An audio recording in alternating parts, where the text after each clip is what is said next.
If I tell you you're not at twin flame, are you going to accept it? Probably True. not. You will still go and keep reading on Quora. You will still go and searching on YouTube or following Pradnya's channel. So my telling you is not really going to change much. Many people on your channel or probably on Quora would think, oh, we already know her story. So how is this book going to be different? But when I read your book, I realized that no, this is not something I Maybe knew. because of that, I give all the credit of whatever progress I did to Read that. this book, I think this is a true testimony of how this journey has to be navigated. And I thoroughly enjoyed, when I read the book.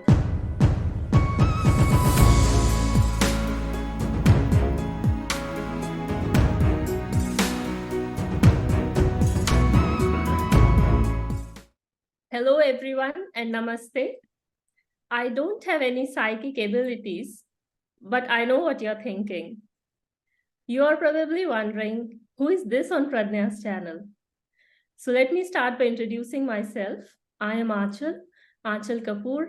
Some of you probably already know me from my interview on Pradnya's channel earlier. And the next question on your mind would be, what am I doing here? Why am I here and Pradnya is not here? Well, Pradnya is off to working on some secret project of hers. And in the meantime, she has asked me to engage you guys with some jokes. Well, that was a joke. I'm not here to entertain you with any jokes, but I am here today to join along with you in a very interesting conversation about Pradnya's book. Yes, you heard it right. Pradnya is coming up with her very first book. I have had the privilege of reading a draft copy of her book, and I must say, what an interesting and what an inspiring story it is. We'll talk more about that later, but first, please join me in welcoming our very, very dear mentor and guide, Pradnya Pandit. Hi, Achal. Hi, Pradnya, how are you? This was an amazing introduction, and I really enjoyed watching you when I was hiding behind. Uh, I definitely want to reintroduce Achal because I know that a lot of you have already watched our Empower Our channel where Achal came and she shared her twin flame experience and her journey. And so many people get inspired by her story and what she had shared.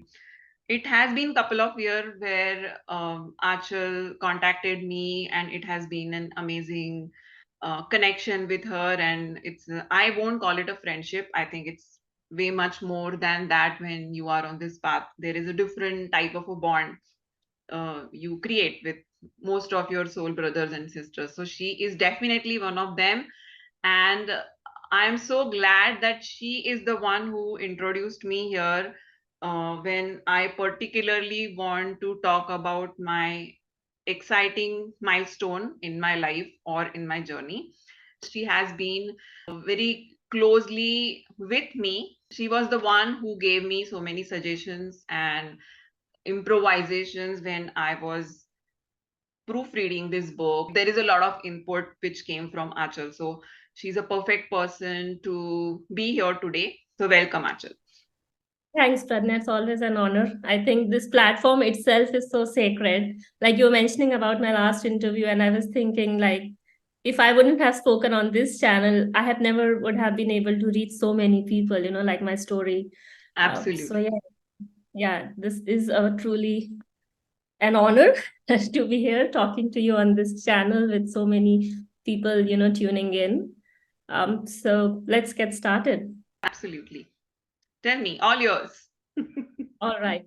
So I'll keep it more of a questionnaire format here, right? Where I'll be asking you questions about you, your journey, and your book. And yeah, we'll keep it informal, right? And let's see how we go. All right. I think by now the secret is out. So you are writing your first book. So tell us what it is about and how did you get this inspiration to come up with the book? My title of my book is My Secret Diaries, and it is all about the compilation of the journals which I wrote to Prasad, my twin flame, in 1994 to 1999. It is actually authentic and simple documentation of what I felt when I met him. and we separated, and there was this no contact phase, and I was a naive teenager not knowing what is happening in my life. I feel it's very important to look at what that documentation is, because it comes from pure heart of a teenager who is completely confused. So the whole book talks about my internal struggle, or many things, like the love I feel, the kind of positive and negative emotions I feel, and everything, whatever I have been facing in those 6 years. I have chosen to end the book in the year 1999. Absolutely. And I also asked about how did you get the inspiration? I believe it was more of a guided thought that you felt that, this is something important and you should be working on it. The backstory of this whole thing is that when in 2016 I told Prasad that I have so many journals which I have wrote to you, and it was always there, my secret wish, that I want to give all these journals to him to read, so that he understands what all I went through. And he was very much open, and he said, yeah, please give me those journals. And when we were conversing, I just generally said that there is so much happened in my life, and I have written everything about it in the journals, so much so that I can make a book out of it. Just generally, I said this. And he said, why can't you make the book? Please make the book. That time I was not writing on Quora. My writing skills had not come up the way they came out later. So I didn't believe it. I said, who is going to read if I compile my journals? And he said, people will read, I know. However, it never happened, because before that only he passed away. So that was also one of the signs which again came back to me as my memory, that, oh, this conversation has already happened. And probably it also is a sign that if he couldn't read it, at least I should make it a book, because we already had talked about it. When Prasad passed away in April 2021, after that, when I was processing this whole loss and I was in that grieving process, this thought again touched my mind that, oh, I have written these journals, and probably I would like to compile those journals, because there is so much over there. And then I brushed it off and I kept it aside. But then again, almost last year end, again that thought started coming to my mind that I should compile it. Somewhere I was feeling that what is there, why I have to go back and start compiling. I will get nostalgic, I'll go through these emotions, and I don't want to go. But somewhere I felt that something was telling me that, okay, you have to do this, compile the journals. So yeah, that's the backstory behind the book. Yeah, I agree with Prasad. I think everybody who will find out that you have come up with a book would want to get a copy and read it. Like I said, it really has been a privilege that I got to read it, Yes. as a draft copy. So yeah, I would encourage everyone as well to read it, especially somebody who is on this journey. So when are we expecting the book to be out? I want to launch the book ideally on 19th September. And there is a significance behind that, that people will come to know when they read the book. I don't Yeah, want we to keep that reveal secret. Yeah, everything. we are keeping that Why secret. 19th September? And how has the journey been so far? Because I know this is not as simple as just telling your story, right? Like when you start to write a book, there is so much other work that needs to be put in, like the publication, the illustrations, and who is going to do what, and how will you really make it, where will you publish it? So how has it been so far? You won't believe that I have not told about this book to any of my family members. Nobody knows except my husband and my daughter, because I have been staying with them. So obviously they know every little progress which I make in my daily life pertaining to whatever I'm doing. So they have been there, they have been giving their inputs. My husband has been also, proofreading or giving me some suggestions in the book. So all that is happening, but I felt, okay, there is no need to involve any other family member or a relative over here, because of the complex topic that I'm have expressing this innate love for somebody apart from my husband. So it doesn't quite fit in the society. when it comes to our soul tribe, our soul sisters, there is an abundant type of a support. When it comes to the book cover, you already know Pradnya, who also has come as a guest on Empower Hour. So she is an amazing artist, and her illustrations have always inspired me. I even told her that the more you make your illustrations, I think I'll have to write more books, because only the illustration, whatever she's doing, is kind of giving me a lot of ideas for book. So no kidding at all. Like it has really happened like that. So she's the one who has done the illustration of my book cover, and I'm so grateful for that. Carla, I met again through one-to-one sessions, and she is absolutely amazing when it comes to receiving channeled messages and divine guidance. And she has authored books on intuition by receiving higher guidance. So somewhere I felt that she was a perfect person to write the foreword of the book. This dear friend called Anya, who also has been very instrumental in supporting me. She has also helped me a lot in terms of technical things in publishing the book. Then Sushmita, then there is this amazing lady called Elizabeth from UK. Then there is a guy called Madhav from US. So many people have extended their help in terms of giving me the feedback for the book. All these people, and of course you, I definitely, I mean, the way you have keenly gone through my book by every word, and the way you have dissected different meanings which people could come up with, I really feel that, oh my god, like if you had not read that book before I published it, I don't know what I would have done. So thank you so much for all that eye for detail and that keen observation what you have done. Yeah, I think it was fun. We both going back and forth, right? Like, Yes, so absolutely. Like all these people, I definitely feel that, my spirit guides just orchestrated them around me at the right time. Yeah. truly, I think, like I said to you, this is a project probably which is being managed from the other side. Yes. So they are pulling all the right people and making it happen. And I'm sure it will bring, a lot of help to many, many people who will read the book. So let's just start, talking a little bit about the story. I'm not really going to let, the whole secret out, but probably just, to give people a fair idea of what they can expect, because I think many people would be wondering of like, what's it in them for them, if they read the book, because okay, it's your story, but what are they going to get out of it?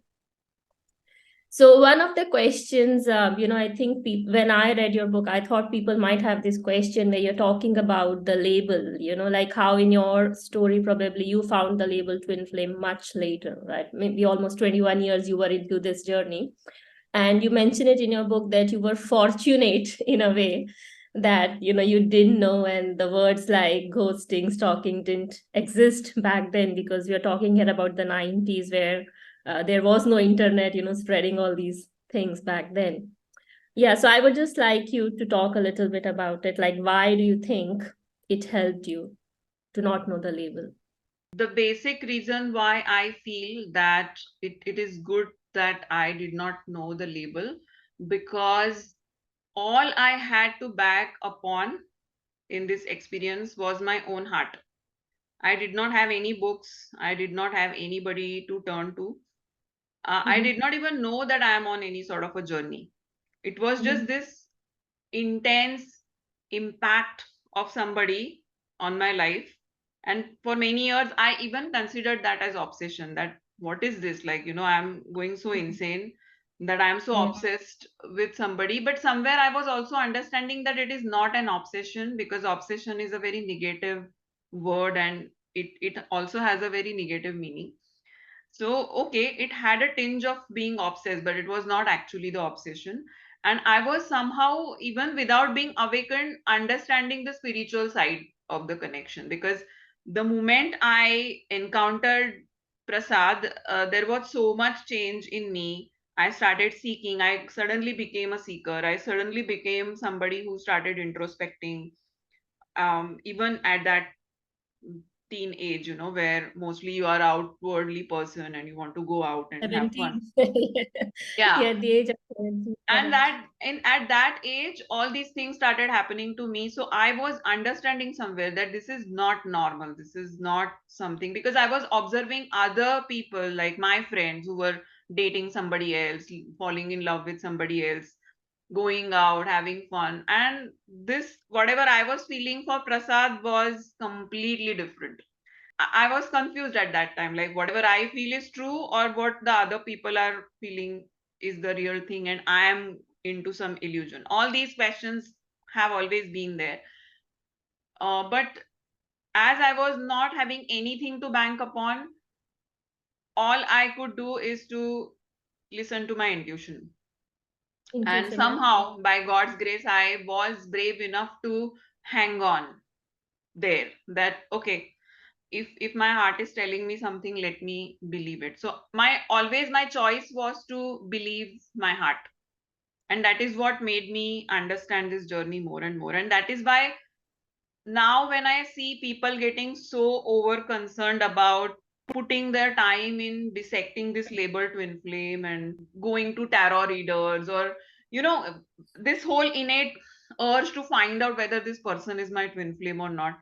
Okay, I don't say that it's wrong. That also is a part of your journey.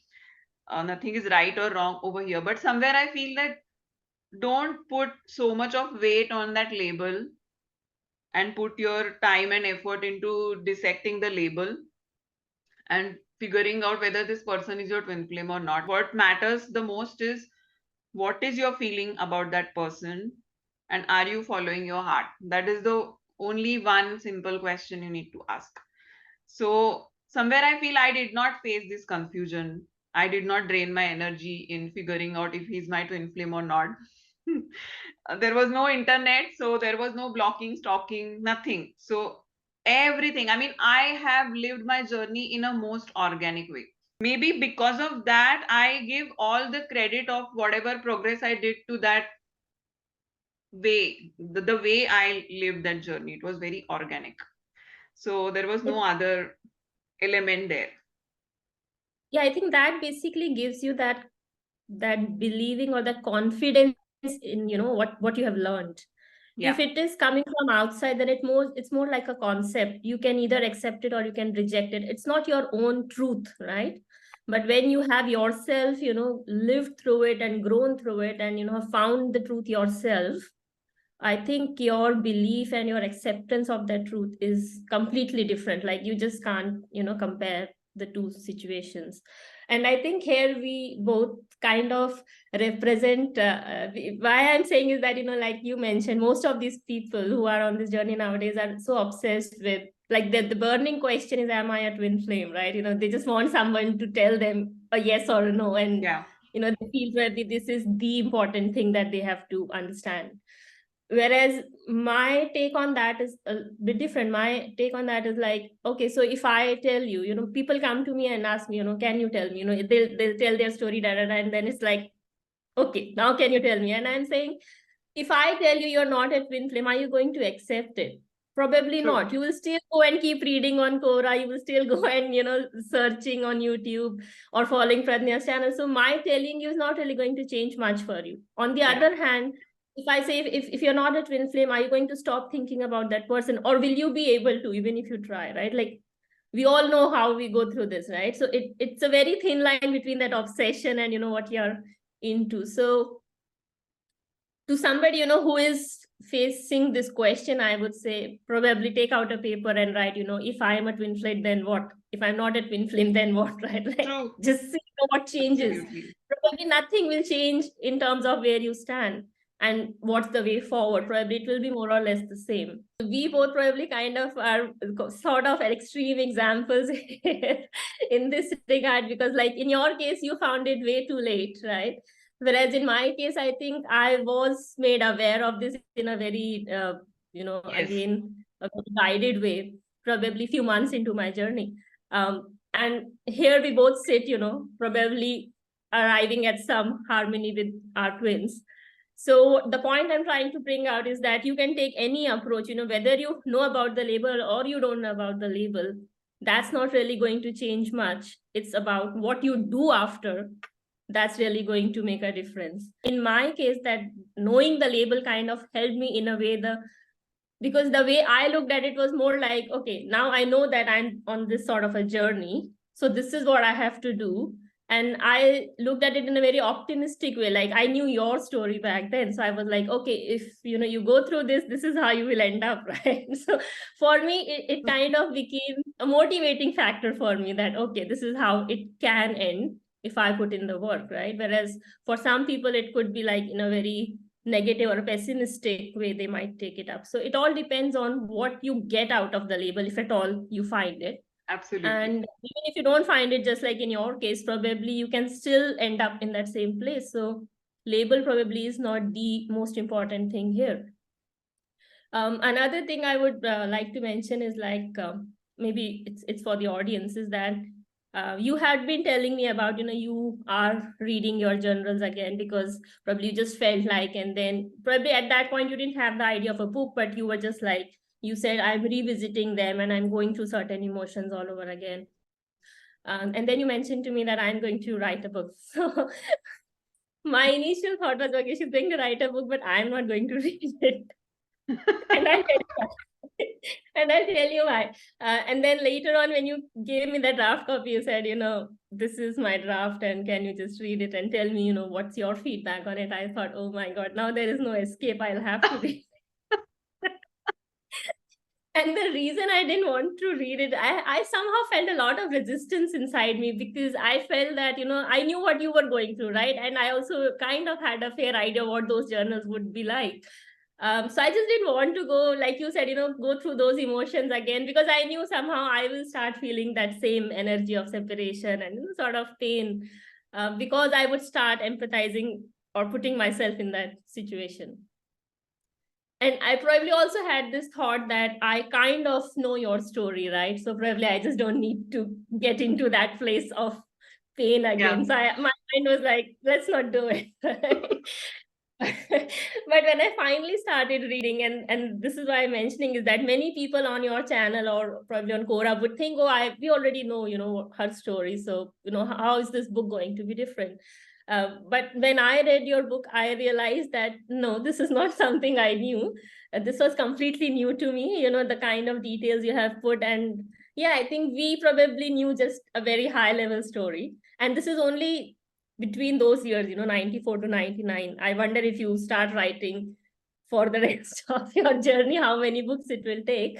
But I just want to highlight this point, that anybody who is thinking that, you're not going to find anything new in this book, you're certainly mistaken. Please, read this book. I think this is a true testimony of how this journey has to be navigated. And I thoroughly enjoyed, when I read the book. Rather, I would say I kind of, lived through what you lived through, in that story. I almost like saw myself in every scene. If you were standing on the balcony, probably I was standing there with you. If you were walking on the beach, and I was also walking. So it also was very nostalgic, because it brings you back to that period of 90s, right? Where we all have spent our childhood, and how the world used to be so different back then, right? Yeah. So yeah, I think it was a lot of fun. Yeah, I did enjoy, in spite of all that initial resistance that I had. I did Okay. enjoy it. That's an irony, because imagine, like, you had that thought in your mind that okay, I don't want to read this book, and your spirit guides and my spirit guides made you read each word of my book probably 2-3 times.